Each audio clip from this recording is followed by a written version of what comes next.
That Gray Area. I'm Erinn. And I'm Vanessa. We're lifelong friends entering that certain time of life that can be a bit of a gray area. We'll be taking a look at what being a woman and aging looks like right now. So join us in That Gray Area. Hello. Welcome to this episode of That Gray Area. Glad to be here. Today, we're talking about aging gracefully and what the flippin' flappin' F that even means.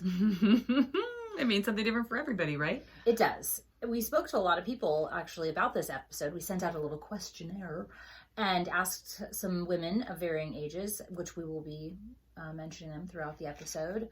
And it does mean a lot of different things to different people. It does. What it means to me, when I think about aging gracefully, I like my butt puckers. I have always had a fear of aging. It gives me massive anxiety. And I'm here to try and work on that with you, Erinn.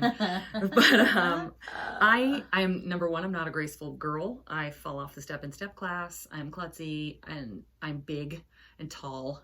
Big's the wrong word. But so I'm like, can I even be graceful in any fashion? Obviously not. But these are all things I tell myself. Which I would have to wholeheartedly disagree with your inability to be graceful on any level. I've seen you on the dance floor. Oh, God. Thanks, Erinn. You also ran a half Ironman. Yeah, but you don't need to be graceful doing that. Yeah. Yes, you do. You just have to have endurance. I got a shit ton of endurance, let me tell you. Well, grace means different things to different people. That's true. And I guess what it means to me is doing everything you can to look good while accepting the process, whatever that looks like to you. What do you still have to do maintenance on yourself if that's who you are throughout your life. You know, I'm somebody who dyes my hair. I'm somebody who wears makeup. I don't see that changing. How I do those things may change and adjust. But I am open to anyone doing whatever they want to do to themselves that makes them feel better about aging. I absolutely agree. I think what's an interesting question, let's ask ourselves this question. Vanessa, what do you think society means when they want a woman to age gracefully? What do you think the society at large is asking us women to do when they say, man, she's really aging gracefully? She's still pretty when she's old. That's what it says to me. Okay. You have to still be pretty and get old at the same time. Men do not have to do that, but women have to do that. Women have to stay appealing as they go forth into midlife. And that's not the same requirement of men, which is fucked up. It's very fucked up. Oh, where's that awesome quote? I have it. It's on another page, but it says, and it's one of my favorites, and it speaks to this exactly. It's Jane Fonda. Women are not forgiven for aging. Robert Redford's lines of distinction are my old age wrinkles. Yeah, fuck that. Fuck that noise. Yeah. Now, what's interesting to me, I think I'm on the same page as you as far as what aging gracefully means. I think it means I've always been somebody who's put effort into my appearance. I try to eat healthfully. I try to tend to my spiritual growth, my mental health. I try to stay fit. Just although exercise now is a lot more about strength and wellness than it is about fitting into my skinny jeans. I couldn't agree more. It's about functional fitness, which is a term a lot of people hate, but I love. Yes, exactly. Being able to get up off the floor if you've fallen and you can't get up. Yes. Like, I don't want to say I can't get up. I want to get the fuck up. It's about mobility. There's a word I feel fucking old. Mobility. Mobile. But I guess to me, if I was going to say what would my goal be about aging gracefully, obviously I have a huge problem when I look in the mirror and I see how I've changed. And there's a lot of older women out there who would watch this and be, a friend of mine watched one of the clips we posted on Instagram and she said, you guys are too young to be in menopause.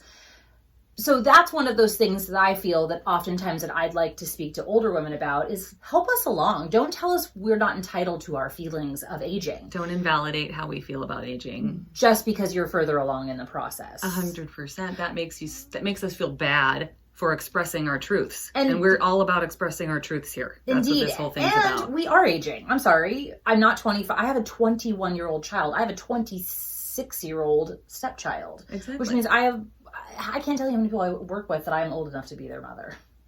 So weird. To me, what my goal in aging would be to continue the process of upkeep, which I've always been somebody who does that. But then also find some peace and grace and acceptance with the part of me that is visibly aging, and to sort of soften my heart around that. Right, and soften how you talk to yourself about it and accept and how you feel about yourself about that, right? Exactly. And not be so sad when I look in the mirror and I don't like what I see. Yeah. It's hard. It's really hard.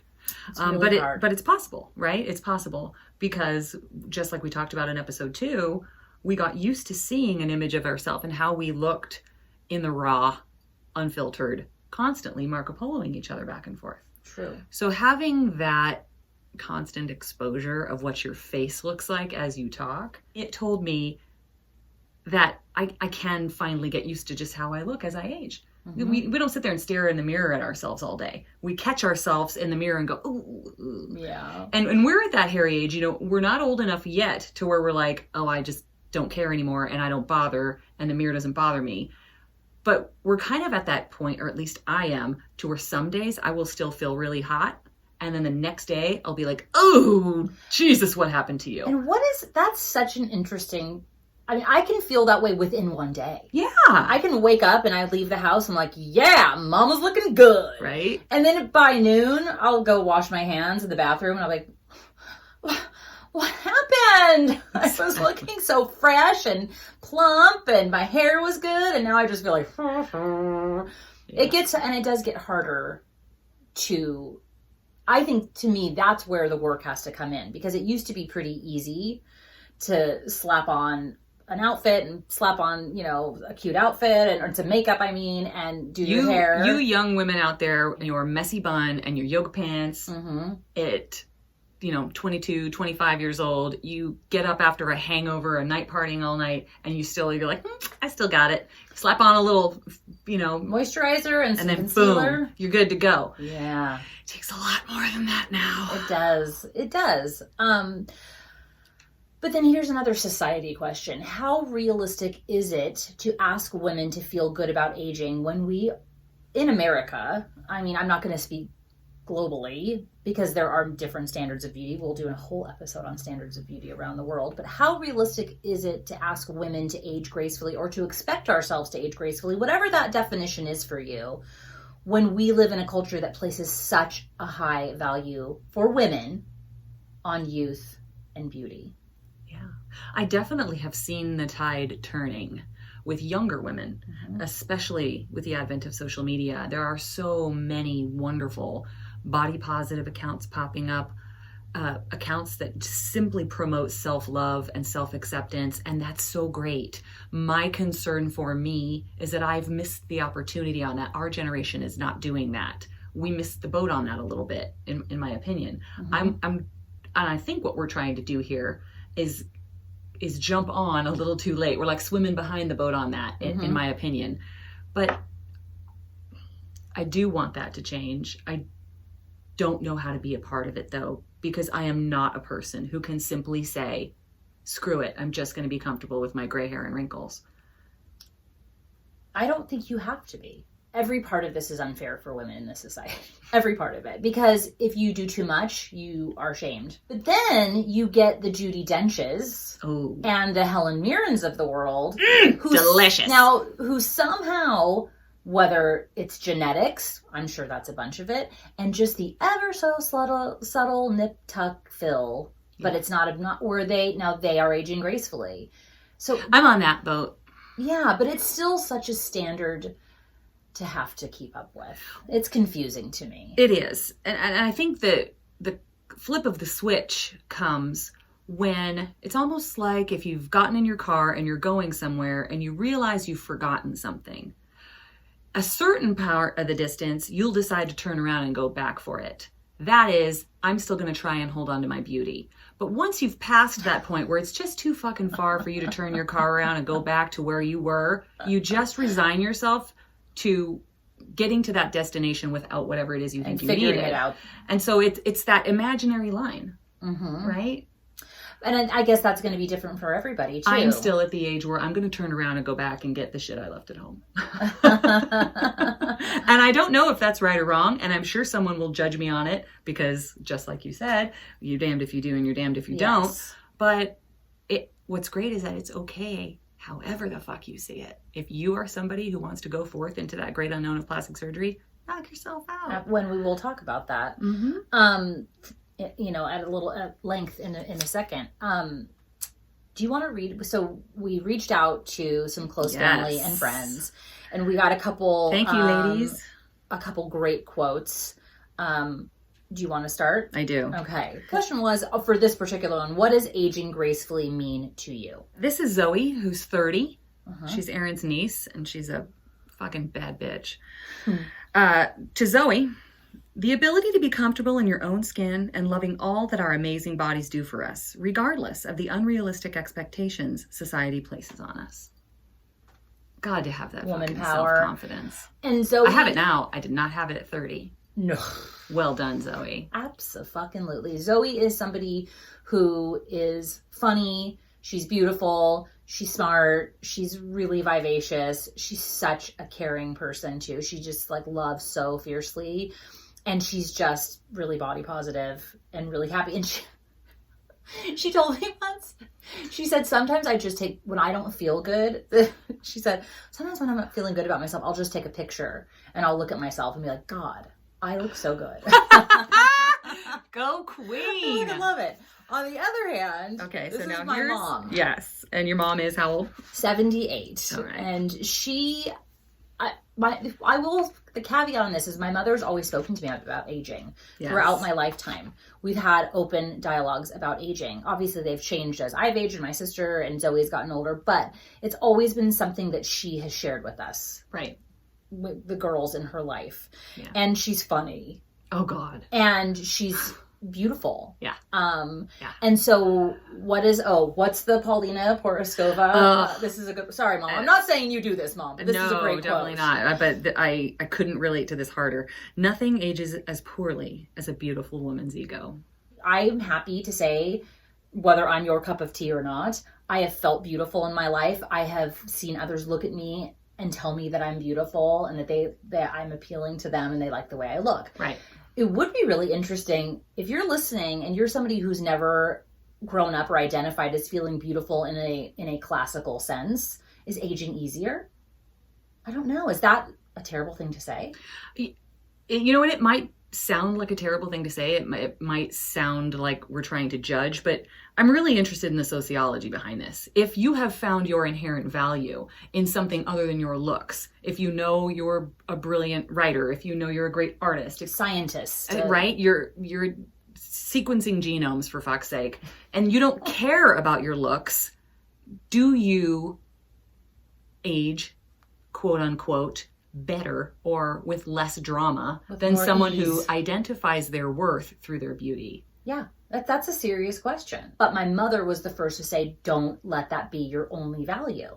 It can't be your only value. You have to because it's going to go away one day. Absolutely. You don't want to have nothing. Transient. And we've all seen women who have not gotten that note. I just want to be the best version of me. Right. Whatever that means. And so when do we talk about how you get to that best version of you?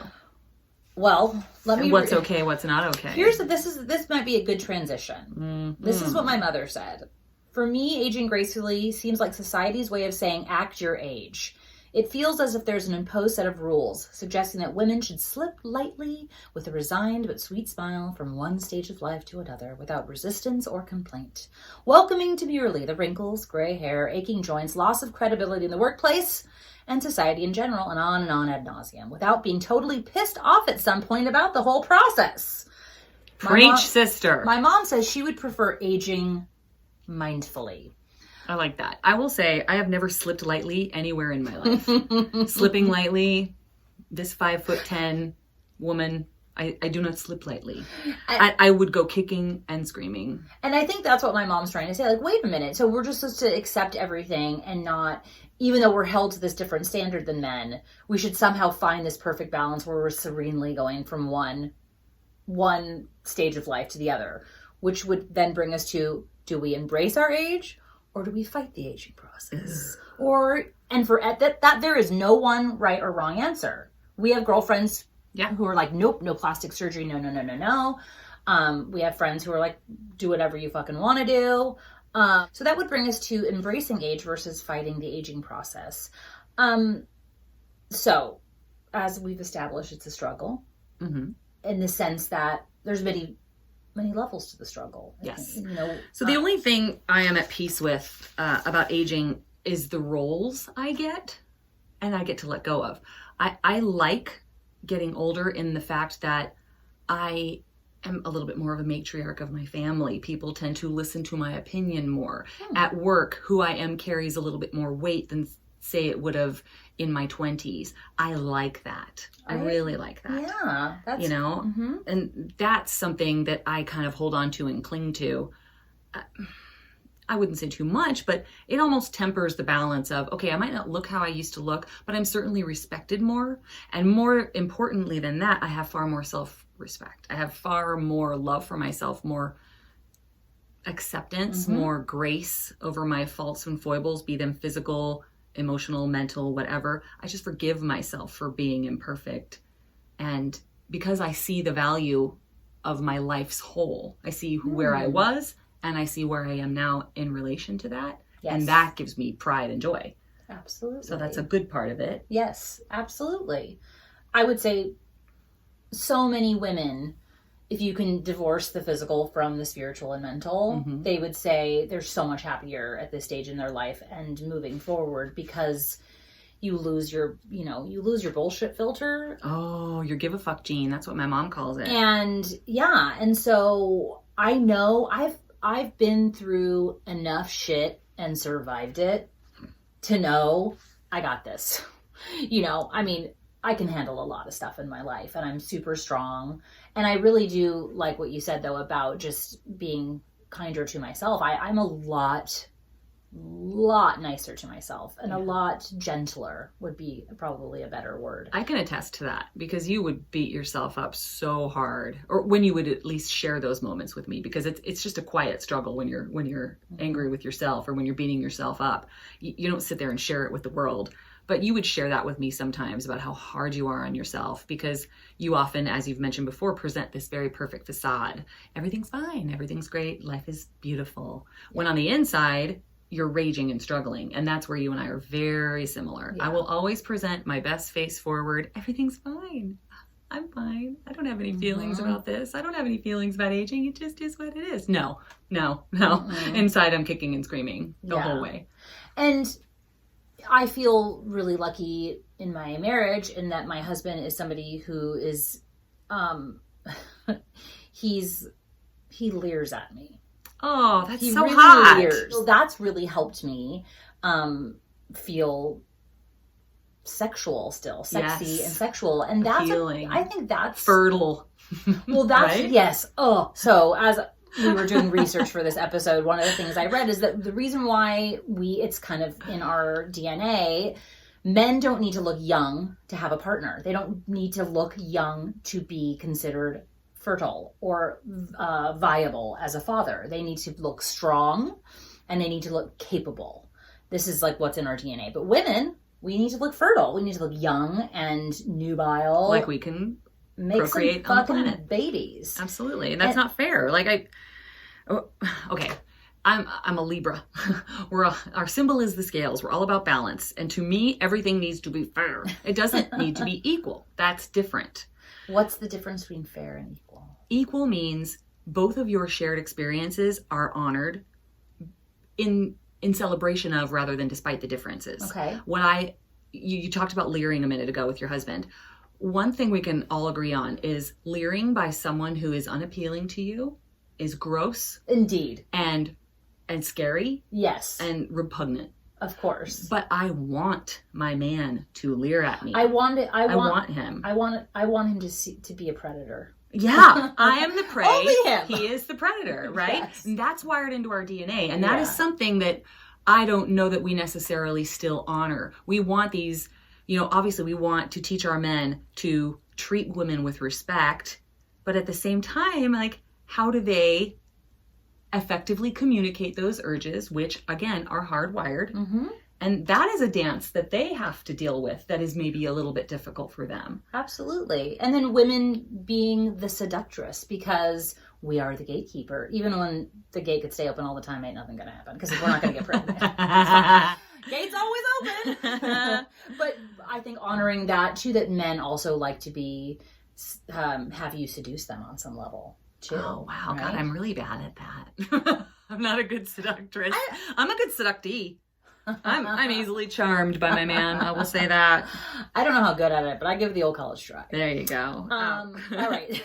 Okay, so talk about mourning the loss of beauty, and one of the things we mentioned on here earlier is one of the things I struggle with, and one of the ways I look at aging going forward, and part of what really frightens me is that I have always had a burden complex. One of the horrifying family sayings that we had growing up was weakness is cruelty to you and everyone around you. I have heard you say that so many times, and it makes me cringe every time you say I that. know. There are so many ways to way. interpret that phrase, but what that taught me is that anybody weak or in need of care was somehow such a burden. And I grew up in fear of ever being a burden to anyone about anything, and I still suffer with that. One of the reasons that, you tease me for hating to grow old is because the idea of someone I love having to put their life on hold to care for me for any extended period of time literally makes me want to cry. But do you remember the conversation that we had when you didn't want to cry Yes. in front of me and you wouldn't let me comfort you? Yes. What did I say? You tell me. I said, and I've said this to my husband as well, because he's very similar to you. You guys have a lot of similarities. He says, like, I'm not weak. I don't need help. Everything's fine. And I said, I am somebody who, I'm a Virgo. If you believe in the horoscope thing, Virgos are good nurses. They're nurturing. They're caretakers. And we get a lot of value and self-worth and satisfaction out of helping people. We really do. So I said to Vanessa, I said, when you deny me the ability to be there for you, you're like, you're denying the ability to be there for you. I am denying you what you get your self-esteem from. Yeah, I mean, for me to know that you trust me enough to let me care for you and to be weak in front of me, it brings me so much joy to be able to be of service to you in that way. And it's so funny because I am that way with others as well. Yeah. I'm really good at taking care of someone when there's an issue. I'm great in a crisis. I'm calm, I'm focused, I'm level-headed. I always jump right to, okay, what can I do for you? And I just can't accept that sometimes. Yeah, I understand. Yeah. I've been working on that, though. You can vouch for that. She has. And also having cared for, my dad during the last 6 months of his life, I mean, it sucked. There's just no way. It was awful for him, for my sister, my mom, for all of us, because it was just so painful. But at the same time, it felt really... I remember talking to my sister, what else would we be doing?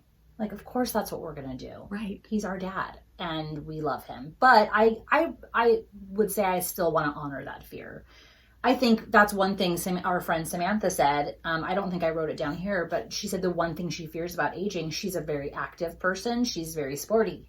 Mm-hmm. And she said, I just get so fearful of not being able to do those things I love, of being weak, losing my mobility.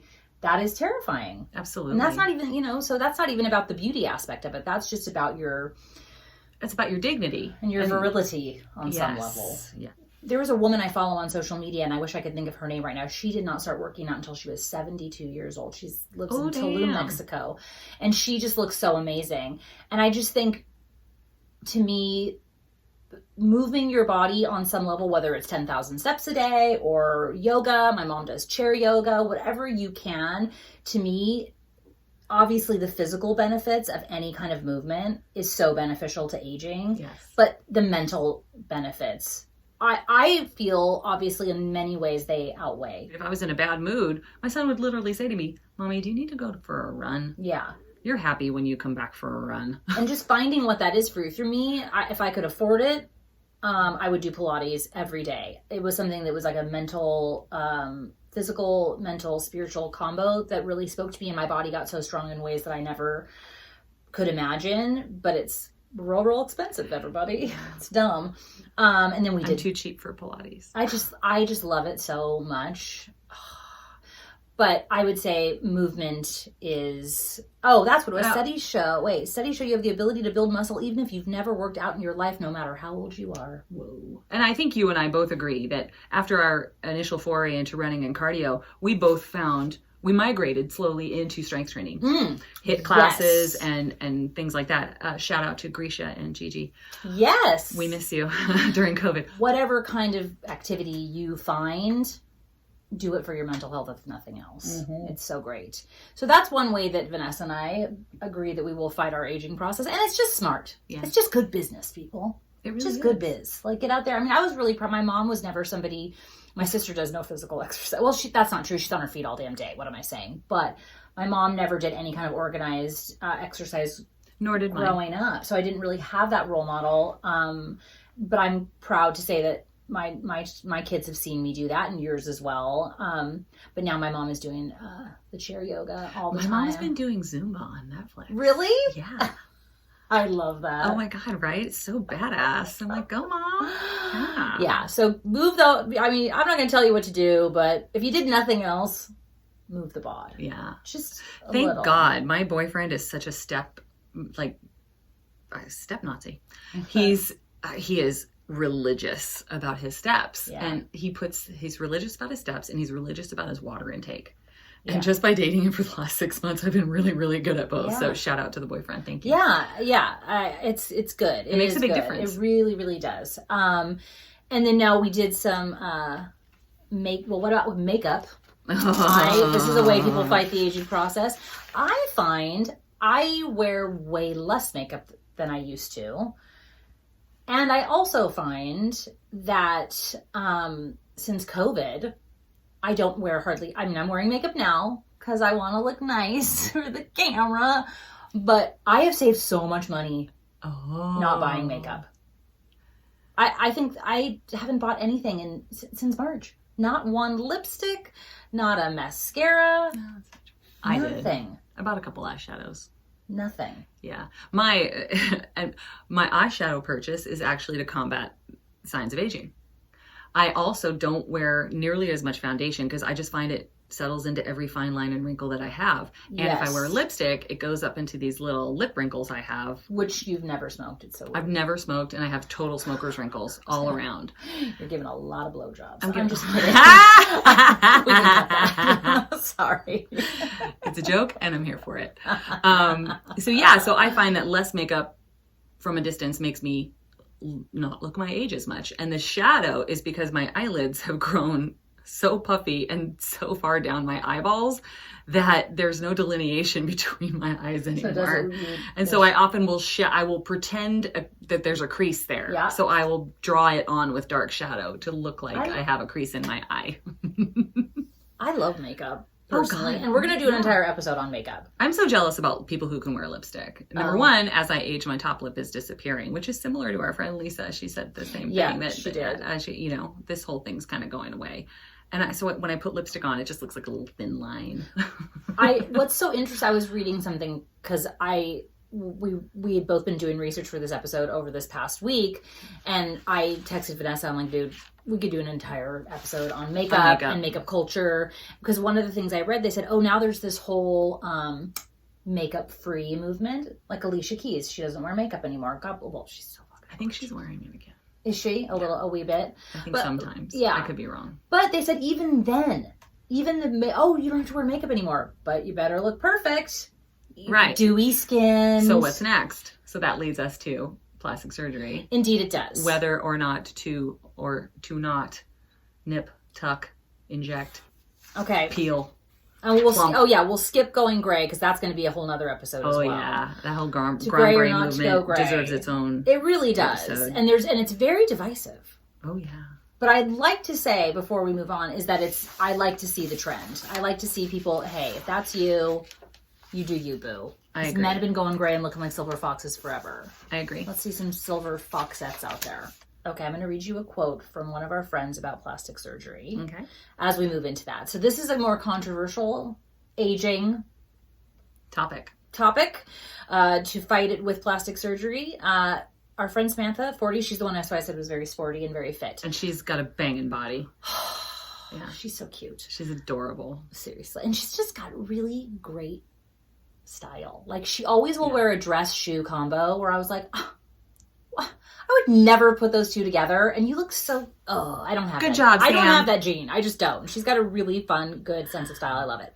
Okay, she says, I'm vain enough that I am too worried about plastic surgery going wrong.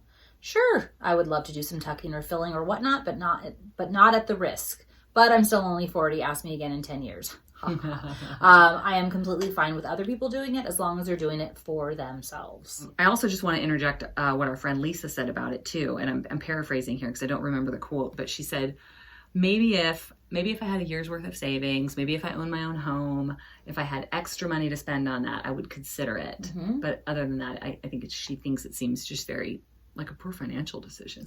Indeed. And I think she has fears about it going wrong too. What if something went wrong? Yeah. And it's so funny. I've had Botox because I frown. We mentioned it in another episode that when I was younger, men would approach me and I would give them stink face. Yes. So there's been a lot of frowning in my life. A lot of frowning. And so I did do the Botox. And I will say I liked it because I was just here and I could still frown and do your things. Botox looks great. I don't what is have that called? now. 11s? Yeah, my little 11s, my little frown lines. But I think my mother instilled this in me. I've always had a horrible fear of something going wrong, even though you don't hear that many stories about they're very rare, but I almost feel like I would manifest it. Oh, yeah. You know what I mean? Yeah. We're big believers that the thing you worry about the most is exactly what happens. Call it Murphy's Law, call it manifestation, whatever you want to do. I would have to get into a real good headspace. Yeah. I am someone who 16 years ago had a bit of lunchtime lipo done for some areas that just were not responsive to working out and weight loss. I was thin at the time, but I had some areas of my body that just disproportionately carried a larger amount of fat, and I got rid of it. And it was the best decision I ever made. I look 1,000 times better in clothes after having that procedure. And it was just one way that I didn't have to beat myself up every day for something. And I think a lot of times something like your lunchtime lipo, like I know you very, very well. I didn't think you looked any differently. That's really not the point here. Oh, it's not about what anybody else thinks It's of me. about how you feel in your body, because your skin's what you're waking up in every day and what you're going to bed in every day. So if you want to feel the best that you can in your skin, and as far as I'm concerned, this community that we are hoping to build here is one of support and understanding for everybody's path and everybody's process. Yeah. And I accept how you feel about it. If that's not your thing, I hope you'll accept that about me, that it is my thing. And I'm totally comfortable with that. Absolutely. So moving on, is there anything else you wanted to say about plastic surgery before we move on? Nah. Well, one thing to me about fighting aging is the mental aspect of aging. Yeah. And I love the idea. I mentioned age rejectors. I love age rejectors. Age rejectors. Isn't that just a badass term? Such a great term. And that's those people I reject you. Those people who just say, fuck it.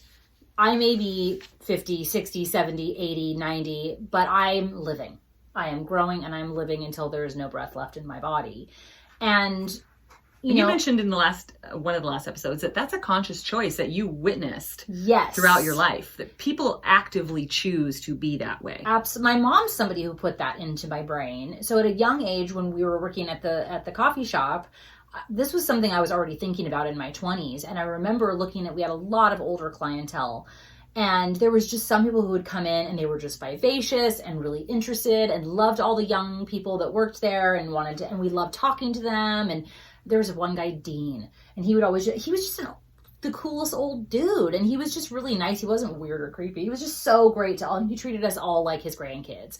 And he was always off on going sailing and going to see his grandkids and doing stuff with his wife. And then there was the other ones who would come in and their energy was just the opposite of that. I realize that one of the reasons I am so afraid to get older is because when it's almost like a mate chasing thing. I feel like I need to be the best version of myself in order to have like the pick of the litter. Does that make sense? Sure. Like if I'm hunting for a man, it's like hardwired in your DNA that we try to couple up, right? Humans by nature try to couple up. So I feel like the better I look, the better my pool of who I can choose from is. That seems fair. Right? Like I want to look at someone who's attractive and good looking. So I feel like that person probably doesn't want to look at someone who isn't. Yeah. You know, so I am someone who values appearance, and I just have to accept that about myself. I don't value it above other things, but I consciously recognize that I value that. Absolutely. And so I feel like I need to live up to that to some way. Well, I feel the same way, about, my husband. I get mad at him sometimes because I am somebody who puts a lot of effort into looking good for him. I want to be the girl on his arm. I want to be the one he is lusting after. I want to be the one that he wants to fuck. I'm sorry. And sometimes, we all get, when you're in a long-term relationship, you get comfortable, and rightly so. You should. Yeah. But there have been times where I got in his case so hard because we were going out on a date. This was way pre-COVID. And this motherfucker shows up in his Dickies and some fucking work plaid, and I'm in cute jeans and a fancy top, and I got my hair did, my makeup on, and I just looked at him. I'm like, really? What? I'm like, I am making such an effort for you. Yeah. I would really appreciate. I like looking at you when you get dressed up.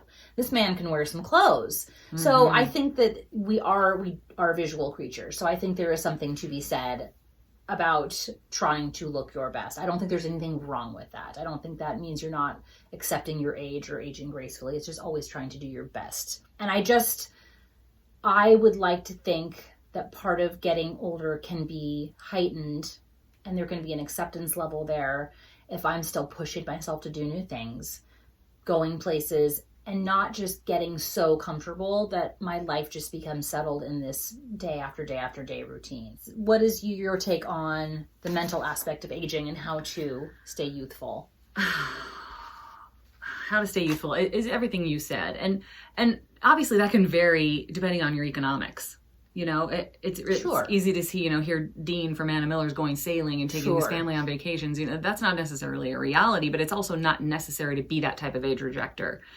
So I would think the curiosity coming from open-mindedness, there are, you hear it all the time in families and conversations with older people.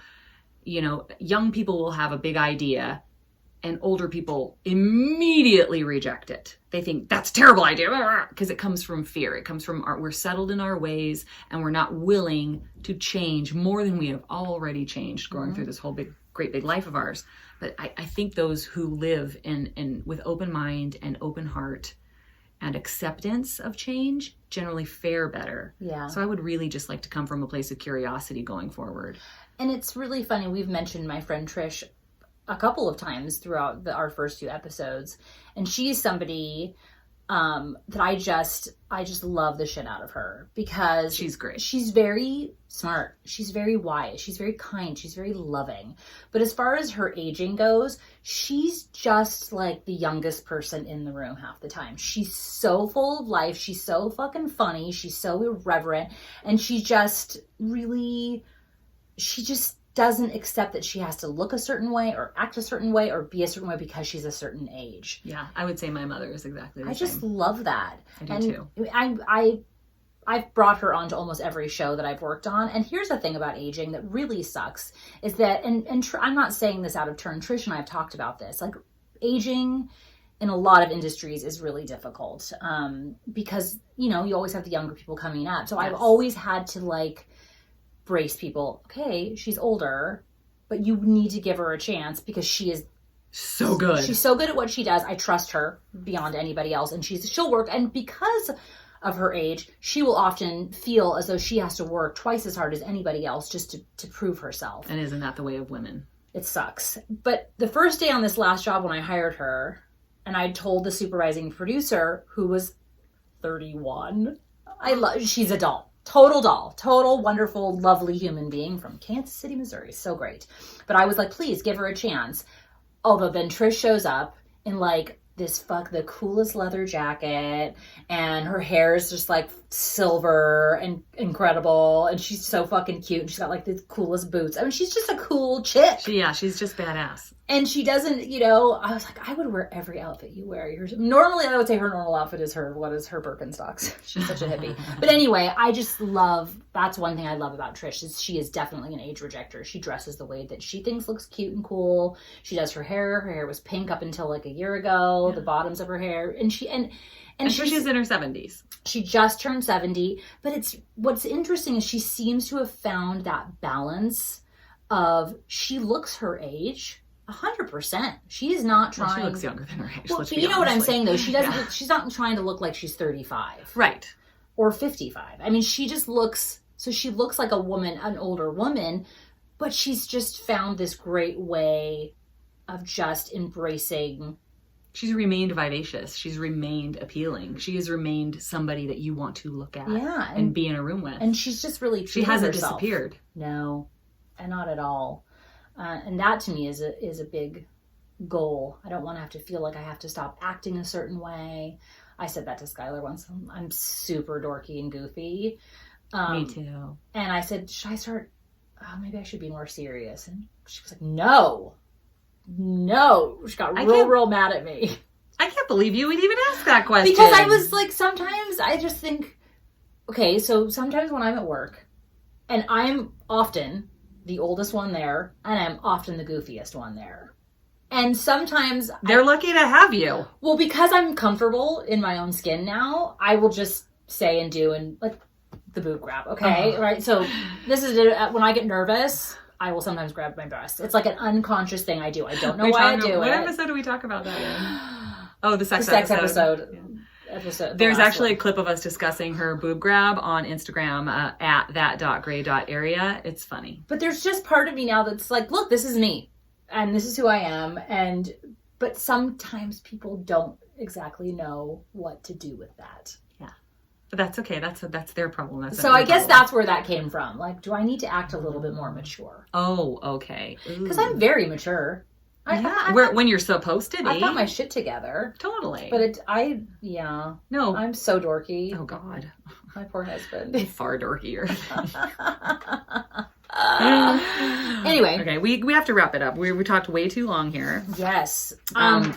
What we could do, if you want, Vanessa, what we could do, because there's still a page and a half of things to talk about. And we skipped some stuff. Yeah. What if we recognize that this is one episode that's going to be a two-parter?